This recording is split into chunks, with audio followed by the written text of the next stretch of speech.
కన్నుల జారిన కన్నీళ్ళు తడిపెను దేవుని పాదాలు, ఇప్పటి నుండి నీ కళ్ళు చూచును దేవుని కార్యాలు.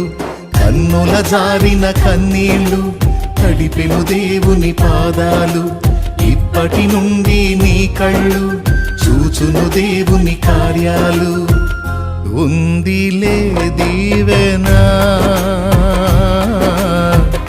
ఎందుక వేదన, పొందిన యాతన దేవుడే మరచునా.